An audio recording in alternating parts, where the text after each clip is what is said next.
Good morning, everyone. It's me, Jennifer, and I hope everyone is having a beautiful morning.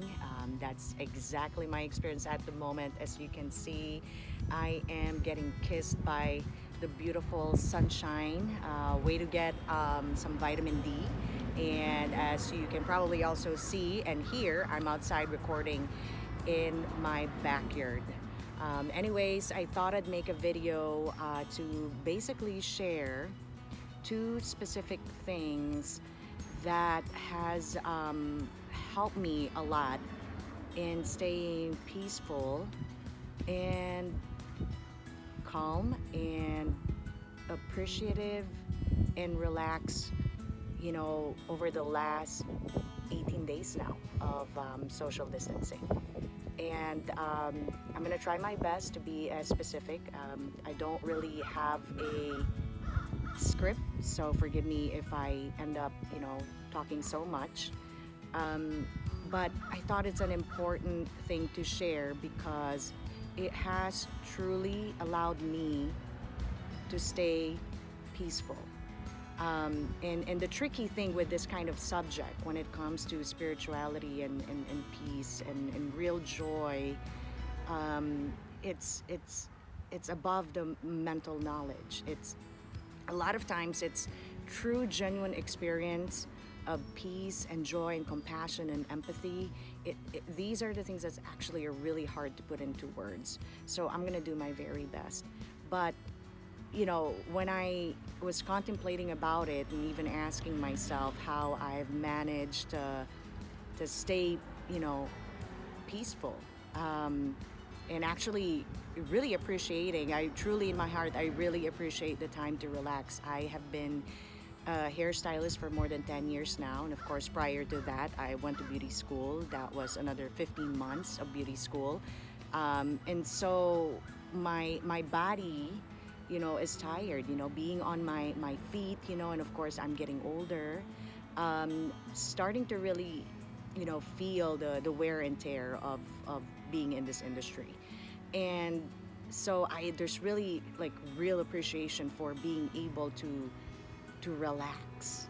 Um, but to go back to my point, the top two things or reasons that I believe has helped a lot with me staying peaceful throughout this whole experience, which can be a fearful experience. I know for a fact that a lot of people are, this is definitely triggering more of their anxiety and depression. And there's no judgment in this space. I myself, I think we all experience different degrees of anxieties and fear and panic and depression, because that's what the mind does.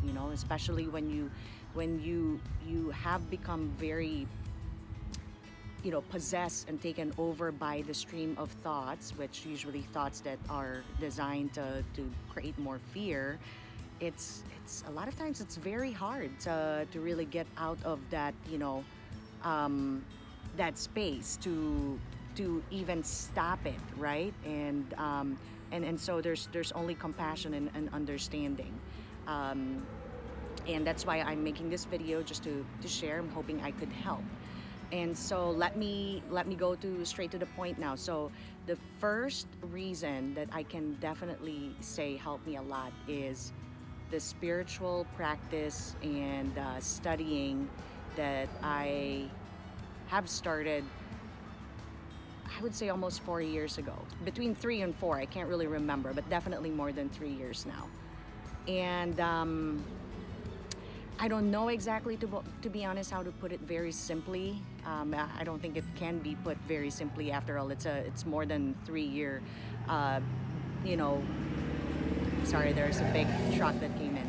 But anyway, it's a more than 3 years worth of reading books, of contemplation, of everyday experience that has really tested and triggered all pain bodies from encountering a difficult person to noticing myself still going back to the past and remembering what this person said to me, what this person did to me. It's like like I said, it's like 3+ years worth of of, of studying, of reading, contemplating, and at the same time applying. One of the example I thought about as I was brushing my teeth to, probably help explain this better. This whole, me studying and doing my part in in studying and with this whole spiritual practice is like, for instance, if you have a pet, right? Like, for instance, we have a cat, right?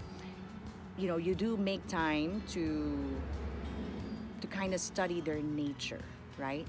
And by knowing their nature, their habits, and what they like to eat, like behaviors, right? When they, so to speak, misbehave, nothing is taken personally, right? It's just an understanding that that is the nature of your pet, in my case my cat, right? So if my cat Morgan is out in the backyard doing her thing, right, sniffing her spot, and then she comes home with a bird in her mouth, right?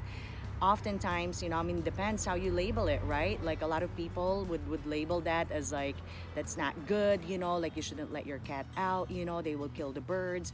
But on a level of the nature of the beingness of that cat, it's just is. It's actually not to be labeled good or bad. It's just the nature of the cat to do that. And so, again, going back, understanding the nature and the beingness of your pet, your dog, your cat, when they behave, according to our, again, labeling as misbehaving, even when we label it as a, like a not a good behavior, still we don't take it personally. I hope that that makes sense. So, do the question is, do we do the same thing when it comes to us human beings, right? Like, how much studying do we do to understand our nature, our true beingness? I mean, even a question of who am I? Like, do we really know? Not your name, not where you came from, not, you know, we even get entangled, with with who we are and our experiences. Our history doesn't make us who we are. It's not who we are. Like, all the experiences, all the life history we have, all the life scenarios, everything is, there's a separation. There's you as the subject, the main actor in the movie, and the movie scene itself. But we get confused most of the time. So I guess the main point is that, how much time do we put in understanding our true nature? And for me, doing this work for the last 3 years has allowed me to understand a little better my nature, and as well as, based on my own experience and my own observation of the flow of life. Everything is just is, like learning even how to not label anymore good and bad. It's learning how to becoming aligned with the unfoldment and not resisting, and not, again, like, so much of like, I don't like that, I like this situation, or I hate that situation, or that's a bad situation, this is a good situation. And then we don't realize that everything is a mental concept. But can we enter the space of just looking and observing? Now, that's for you to make a decision whether you will do that or not. But just for me, my spiritual practice and spiritual realization, and my intention to have a lot more enjoyable and peaceful experience of of life, is what my priority is. And if I can find a way to become friendly with it, and not make an enemy out of life, then I wanna learn how to do that. So spiritual practice, allowed me to stay rooted and stay grounded. And I guess what Jesus said in the Bible, that peace that passes all understanding. exactly. It's just hard to really put into words, but I hope I did not just like, said a lot of words. I hope that whatever I said was helpful. I totally was just being spontaneous. But the second thing I would say on a more practical level is being financially stable. And no, we're not millionaires. We don't have, a lot, a load ton of money, but we are debt free, except for our small mortgage. We bought a very, very cheap house, a $67,000 house. So you can kind of like imagine how much would that only cost us monthly. So between being debt free and having a very small mortgage and a good amount of emergency fund, um, we are set. Obviously we don't know how long this whole thing is going to last, but you know definitely easily between 6 to 8 months time I think we will be fine. Definitely very helpful that now we're getting some sort of unemployment benefit, so that would help hopefully, so that we no longer have to dip into our savings. But again, just that simple fact that we don't have any debt and that we have a very, very low lifestyle, low cost of living, really does allow us to stay peaceful.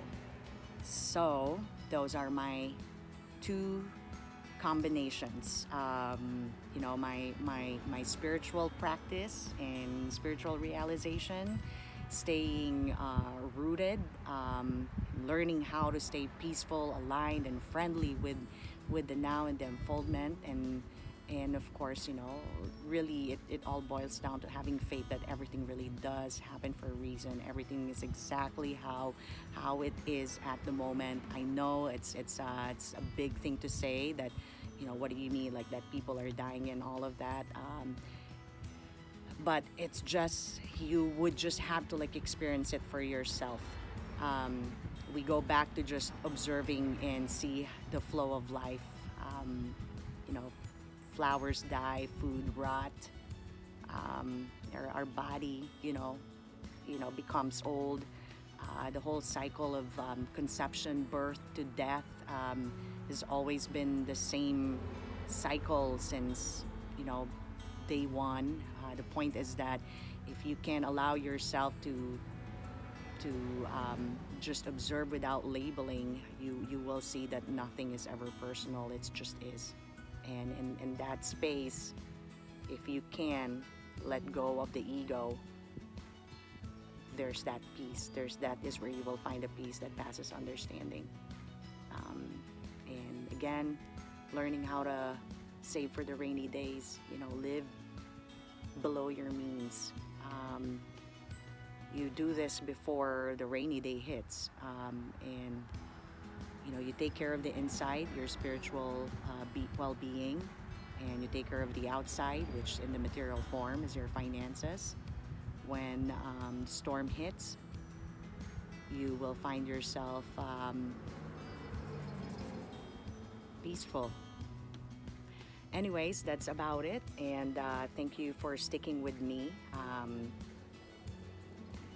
We still have a few more weeks to go, and still plenty of opportunity to